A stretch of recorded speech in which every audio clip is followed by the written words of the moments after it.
All right, everybody, welcome to the Business Growth Factor, where we talk about building better businesses, having conversations about that. And so, my name is Josh Leyenhorst, and I'm here joined by Lyndon Smith. Want to just do a quick intro, Lyndon?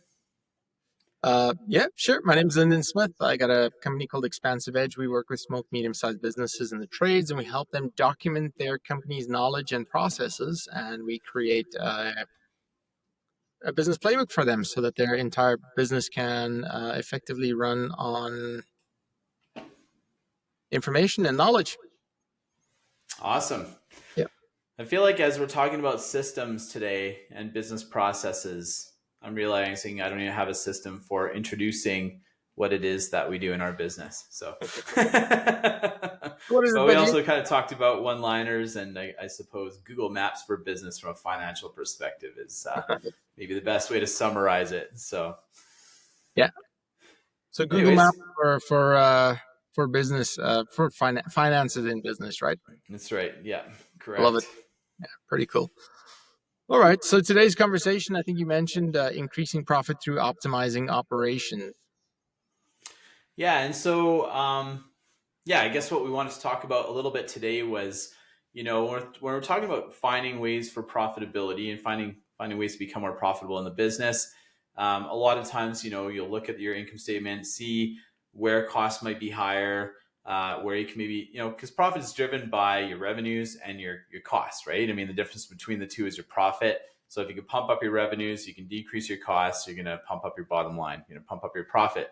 But there's things within your income statement that may not be overly apparent, and it comes down to operational efficiencies. And I guess that's the thing that we kind of wanted to dive into a little bit here. And this is a little bit more in your wheelhouse, Lyndon. And I suppose this might be putting you on the spot, but you've probably seen some horrendous operational efficiency situations in your time. Not sure if you want to, without I, saying don't, names or. I wouldn't say horrendous, but I think it's pretty normal in companies that that are growing. They're not focused on standardizing things, so there's a lot of inefficiencies that kind of creep in over the months or years, and yeah, it just never really gets tackled or dealt with. And yeah, and that's what this conversation is all about: is what are some of those inefficiencies, and how are they eroding your profits at the end of the day? How can Mhm. we, how can you explore that, and how can you actually maximize your profitability through, um, you know, improving your operations? So a lot of this, I guess, like comes down to systems, right? And we probably all kind of heard the adage: if you have to do something more than once, build a system for it, right? There's a Mhm. really good book called "Working the System" by someone named Sam Carpenter that I remember reading years ago. That really helped me as far as like understanding systems and the importance of having systems in business.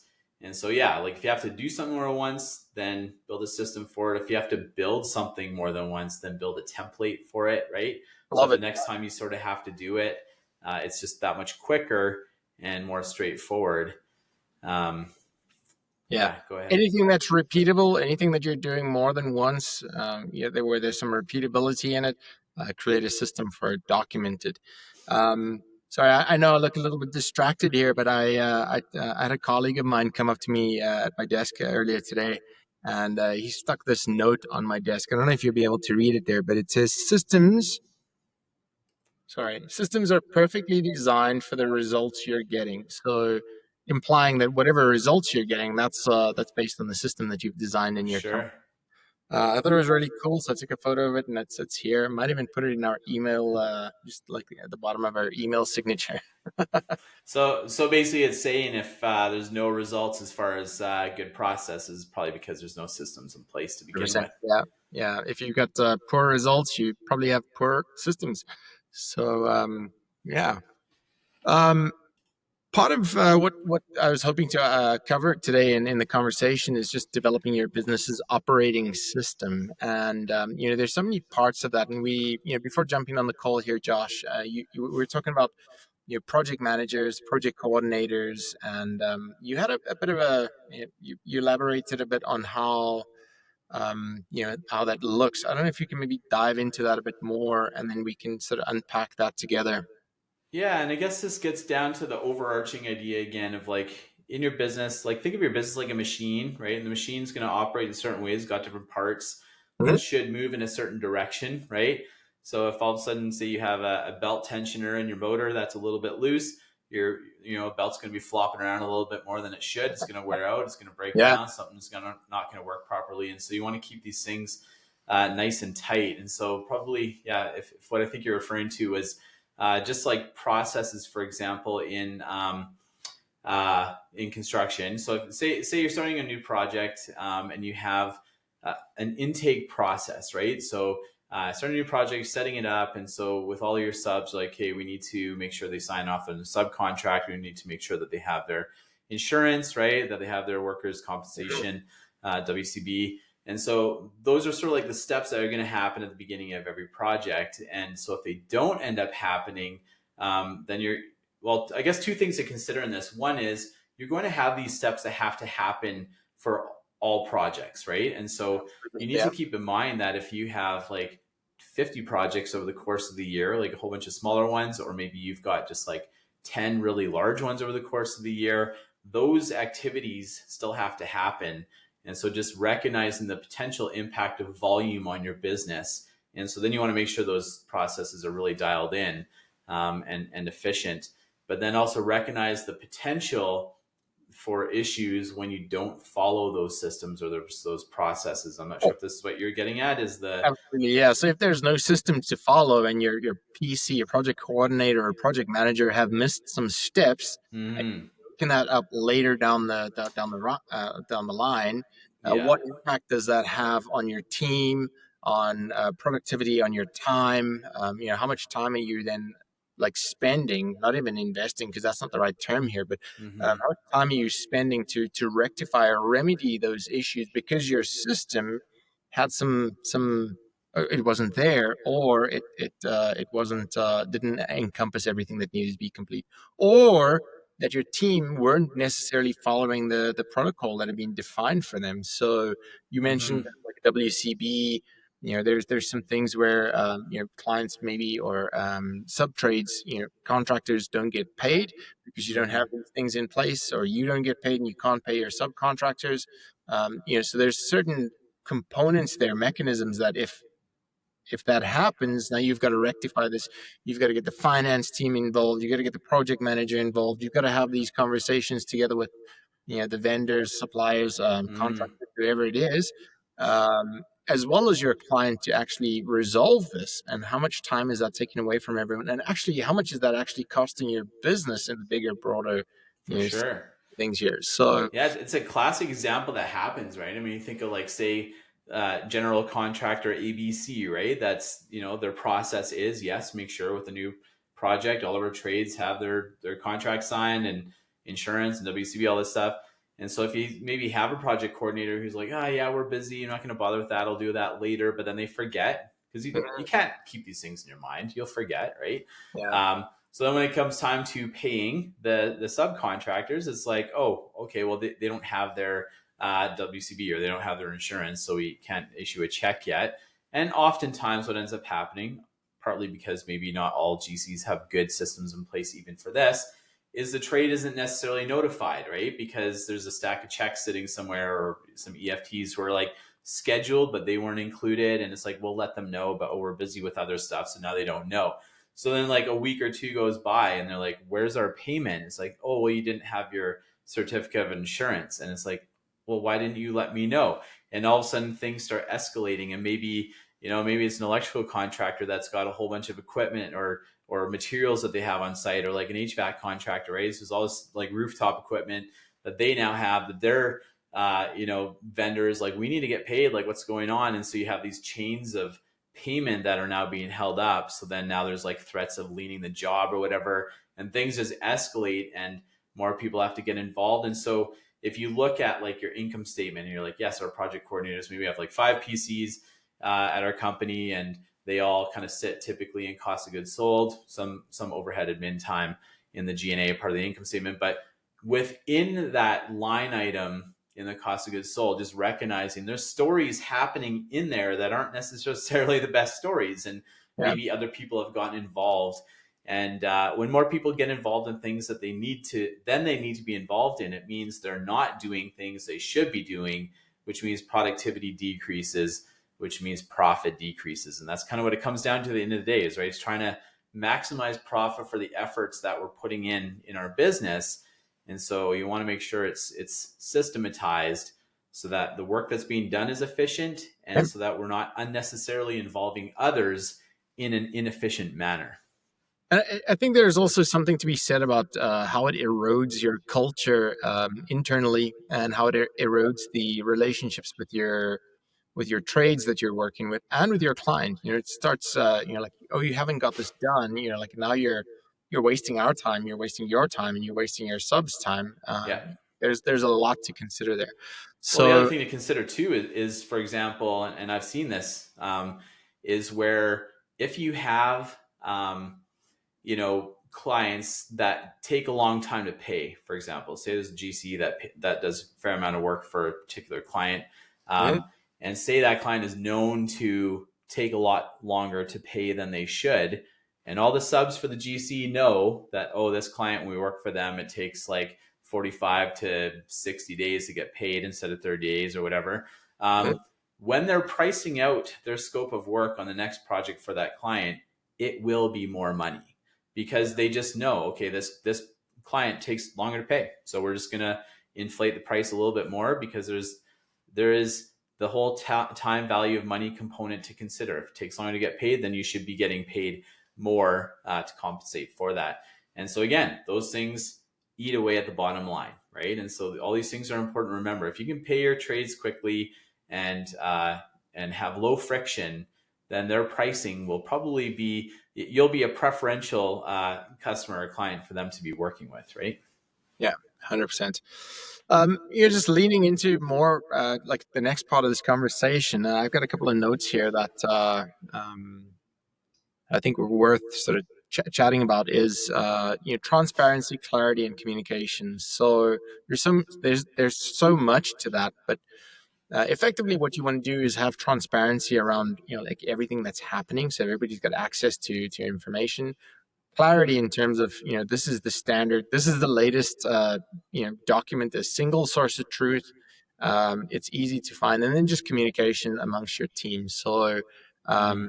the easier it is to move communication or get communication flowing through, and everybody kind of on the same page, um, the better the operations are. It's not like people are working in their silos. So you want to try and break down as much of those silos as possible.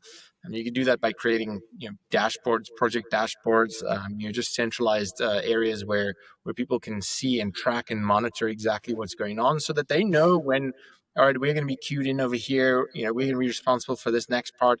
That they can plan and adjust their schedules, because it takes the whole sort of ecosystem of your business, from design right through to delivery, for everybody to understand there's different jobs that are happening, and we might park this because we're waiting for information from them. And if we don't get that information, we move on to the next thing, and we've got when that information does come through, we'll do this later. So Mm-hmm. it's just setting those priorities, and allowing everybody to have access to transparency, access to the information, and how things are evolving and shaping up. So So this is an area that like you obviously do a lot of work in, Lyndon, and not to like, you know, overtly plug businesses here, but like at expense of edge, like that's what you do. So like, how do you guys deal with that with clients, as far as getting that whole process in place, getting the buy-in from the team? yeah, all buy-in is all about creating the vision and getting everybody on board with the vision. So you always want to take a look at like what's in it for me or what's in it for them, rather what's in it for them, because that's what they're going to be thinking. Like what's in it for me? Like how does this benefit me? And when you're sharing like anything, you get buy-in from anybody. You're creating that vision for them. In terms of like the systems and how to systematize that part of the business or create those efficiencies, um, our business, Expansive Edge, really focus on developing a business playbook, and the business playbook is really codifying your standards, your company standards, all the company information that you have. making sure that you have like one single source of truth. So if you're looking for a company template, that if you got four variations in front of you, how do you know which is the latest version of it? And how, how do you prevent people from accidentally using something that's two versions old Mm. uh, versus the latest version? So just creating that single source of truth, that single hub where or that hub where that information can be easily accessed and consumed, and people can contribute to it. That's the work that we do at Expansive Edge. So So yeah, does it end up being, just out of curiosity, does it end up being like implementation of a new framework, or would it, a business that has like their systems, is it more like, hey, let's document the systems that we have and tweak those? Because I guess, for listeners, who might be thinking, hey, we should maybe look at some systems optimization, are they walking into a situation where they have to like just throw out their systems and take on something totally new, or can they look at it, just kind of tweaking what they've got going on and just identify existing processes? absolutely not. We're not coming into your business to change everything that we do, that you do rather.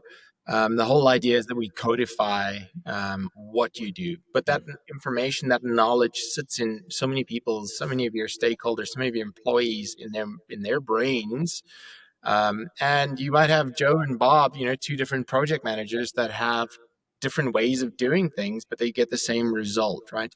Now, we want to standardize, create a company standard, so to speak.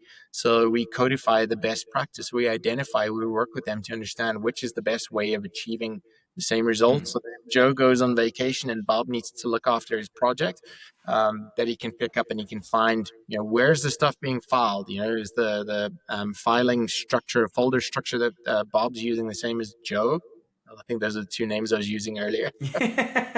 Um, like how do they find the information? So there needs to be some standards created, and really just in terms of like the workflow, understanding how the information moves, how we communicate with clients, how we document certain things, how we send out RFIs, site instructions, anything like that. How it's done is standardized for our company. It might be different for different clients.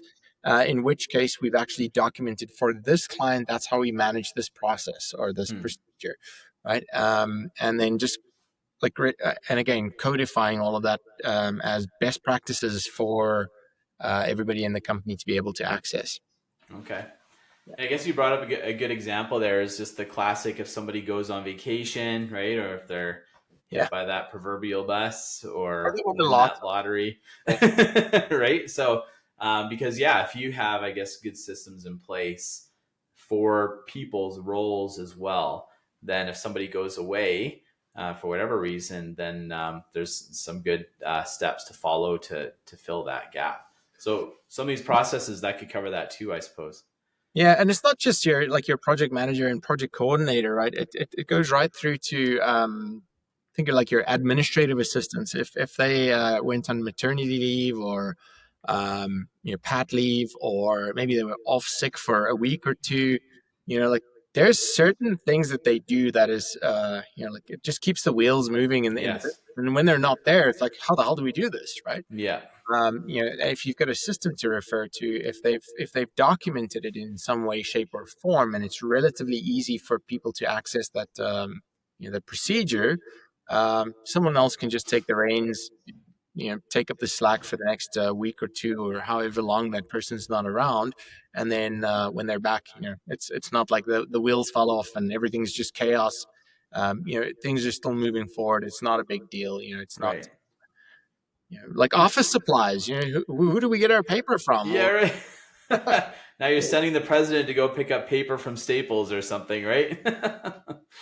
so just documenting all that type of information. For Hmm. smaller businesses, it can save them a heap of time. Like you said, how much time does it take for the president of the company to go to Staples, go buy some paper? Yeah. Like, is that the best use of their time? Absolutely not. Right. In case Yeah. you're wondering. Um, I yeah, suppose also in like when you're documenting processes like this, it probably is also helpful in having that conversation. Like, is this the best way to do it? Right. So if you're like, hey, how do we get a project started? What are some of our like startup procedures in like onboarding some maybe new trades, right? Like maybe there's a vetting process for yep, new trades that you maybe need to bring into a project, or whatever it might be. So maybe if you're documenting your processes, it can be a good, I guess, context to be like, to have that conversation, be like, is this the best way? Is there a better way to do this? Who does this, right? What's the handoff point? Get it, like you said earlier, having a little bit more clarity on some of these things. Yeah, we'll get into like best practices or how to document, your processes or your procedures in your company. You know, how like what are the options available? What's the best way to do that? We can get into that into another conversation. But I think, just at a very high level, some of the things to consider here is use media, use video, use Mm. screen recordings. If you're going to show someone how to do something, or you need to document a procedure, you don't have to block out time to say, all right, I'm going to develop this as a standard for our company. You're going to be doing it in any case at some point. As you're doing it, as you're running through your general workflow, just take the time to hit the record button on your screen. And as you're working through it, say, we're going to click here, we're going to do this, we're going to open this tab, we're going to Mm-hmm. move things from here to here. And this is where you're going to find this. And you're going to have these options. You're going to select this one, right? You can do that on a screen recording, save it, and park it into, like a knowledge hub or a system that where people have access to it, so that when someone does need to figure out how to do it, you've got that there. How many times, how much time will that video end up saving you in the long run if you Mm-hmm. consider how many people come and ask you that question in a week, for example? Now you've For got some sure. say, hey, go watch the video. Now you start eliminating some of the chit chat and small talk, and like, hey, you got a minute? Because it That's never is. right. It's it's those conversations that you really start being a little bit more strategic with your time, and you've now created a procedure. All right, well, did you take a look at our system? And, Mm-hmm. is the procedure or the process that you need to follow, is it not there? Oh no, I didn't check that. Well, you better go check that and then come back to me if it's not there. Mm-hmm. They go check it, they find out everything that they need, and they can carry on and do what they got to do. And if you can do that and save like 7 conversations, you've probably saved yourself 7 times 20 minutes. You start taking a look at the return on investment per se. Uh, Mm-hmm. how much time have you actually saved yourself in the longer term by codifying that information? Yeah, because a lot of this, again, like just bringing it down to like the initial conversation, right? It's all about just increasing your profitability by efficiencies in the business, right? And I suppose if you have systems in place like this that reduce the amount of like back and forth conversations that have to happen, the knocks on the office doors, the interruption of whoever's doing whatever it is that they're working on, all those things. Again, like, from my perspective, it always is like, you're looking at the income statement, you see your wages expenses, but those expenses don't necessarily tell you the specifics of the story, which is, hey, these people were utilized maybe 60% of their time because the other 40%, there was like some inefficiencies. I mean, you're not going to have 100% utilization rate on as far as like your team goes, but you want to think about that utilization rate. And if it's not being utilized to its optimum capacity, Yeah. then there's inefficiencies there, and it is those knocks on the doors. Now, there's a trade-off, I suppose, to consider in that too, where it's like sometimes the knocks on the doors and those face-to-faces are helpful in that they maintain good company culture, but it's the we talked about a little bit earlier, like each task that we do has startup time and closeout time. And so if you're interrupting somebody's like task, whatever they're in the middle of, they have to pause, and then there's going to be some additional startup time in Yeah. that, right? And so these things all reduce the output capacity of the people that are either being interrupted or are being inefficient through their processes. Even as you're talking about videos, I'm like, because we use videos for training internally, and so if Mhm. there's a new task that I'm say giving to somebody new, I'll record. We use Loom, so I'll record a Loom video. But I use their name in it, and even as I'm thinking through this, I'm like, maybe I should stop using their names and just have it be generic, and then it can be a generic training video in the future. And so this 10-minute video maybe that I recorded of how to do something now becomes a generic training video for somebody instead, right? A quick hot tip there. Loom's Yeah. actually got a beta function that they've released. and it's variables. So you can go and select the name. So if you say, "Hey, Josh," and you're working through something and you mention Josh all the time, Yeah. you can select that as a variable and you can change that to someone else's name. And it's using your voice, your tone of voice, and everything. So I could change Josh to Michael, No and I way. reproduce that video Lyndon, using. you've saved me hours. This is fantastic. This is what it all comes down to, right? Because now it's saved. That has saved me hours over the course of the upcoming year. So that's awesome. Thank you. Yeah, check it out. It's variables on Loom, and I think it's just an AI feature. I Okay. imagine that it is a paid version of Loom, so you might just I'm Yeah, sure you we're might on the page version. That's awesome. I'm going to look into that. That's a huge tip. Thank you. yeah. Something else. I mean, we were talking about onboarding, so just creating an efficient system, or creating efficiency in your onboarding. How I think it was also about employee turnover. We were kind of touching on that, or is yeah, employee turnover, onboarding. Like what is that actually costing your business? We're talking about the hidden expenses or costs that or the hidden Mm-hmm.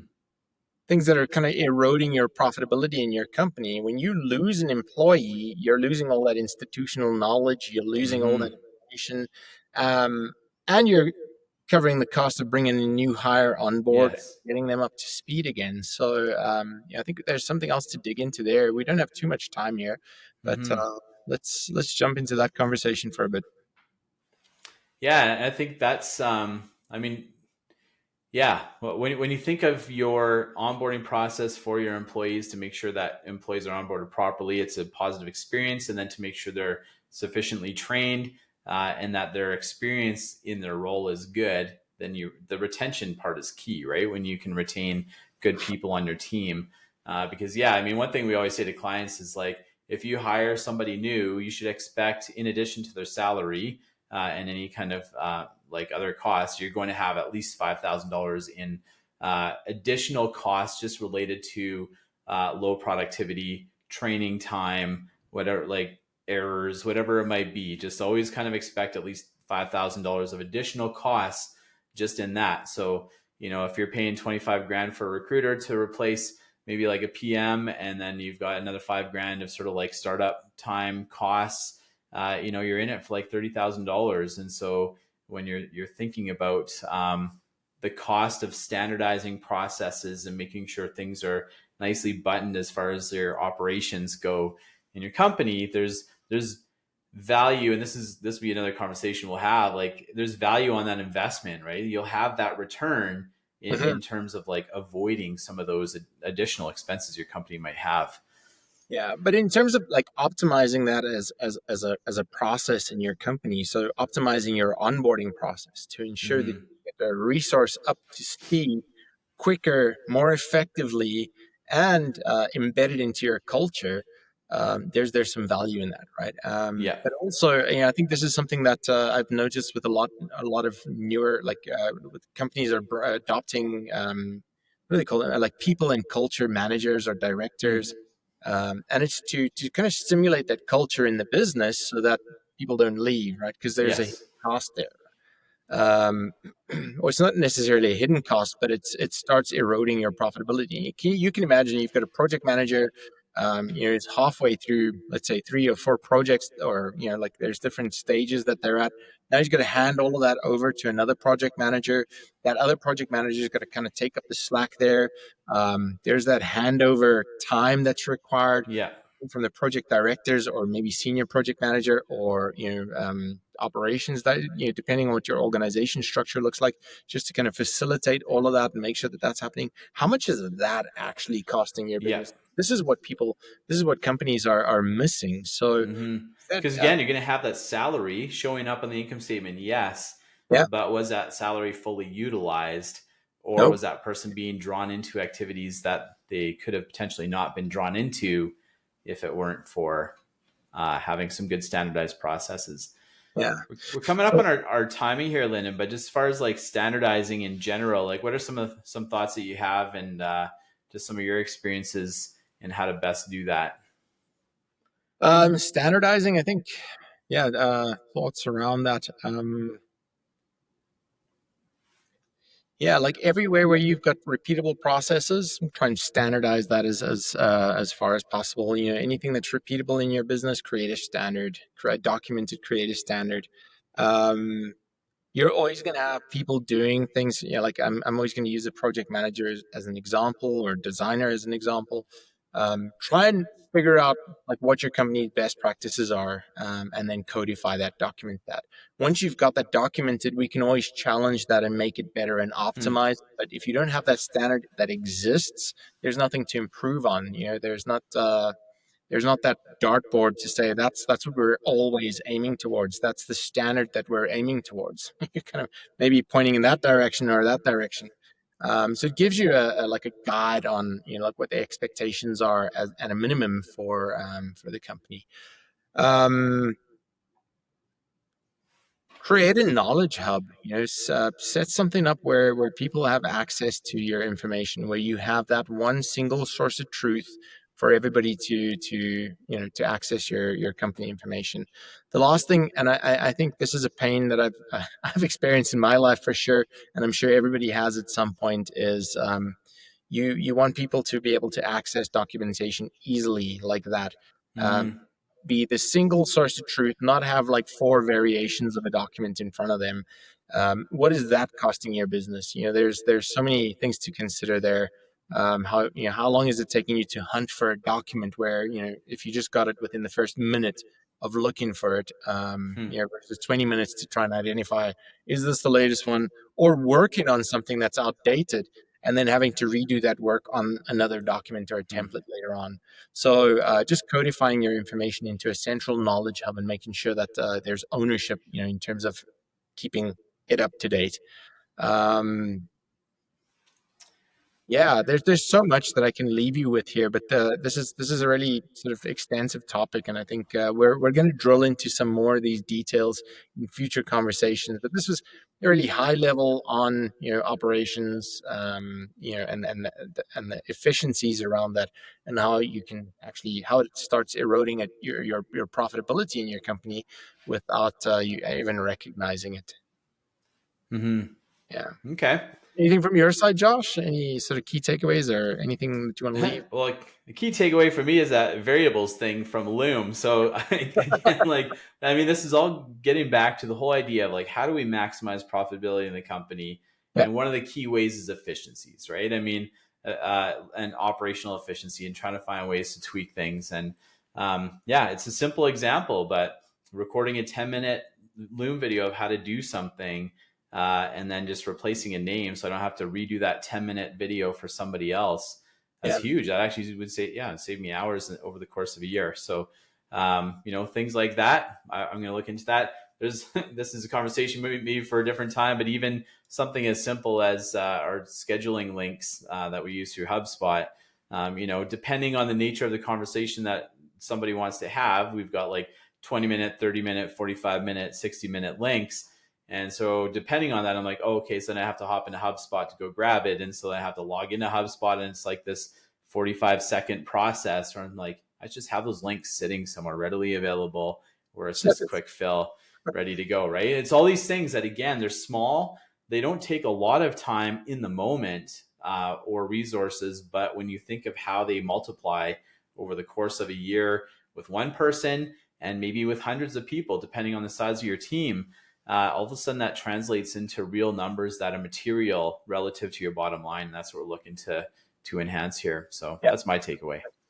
Yeah, I think if I could leave just one more thing for anybody that's watching this, you know, and if you're a leader in your company, what I would challenge you to do is to start creating a systems culture within your organization, within, you know, Hmm. leveraging other leaders in the company, always thinking about your systems, your structure, and how you can start optimizing the way that you're doing things, and the you can't optimize anything that hasn't been documented, right?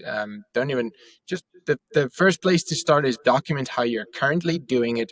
Even if you don't know how you're currently doing it, document it, and then you know, get everybody involved and say, how can we make this better? How can we improve this? Hmm.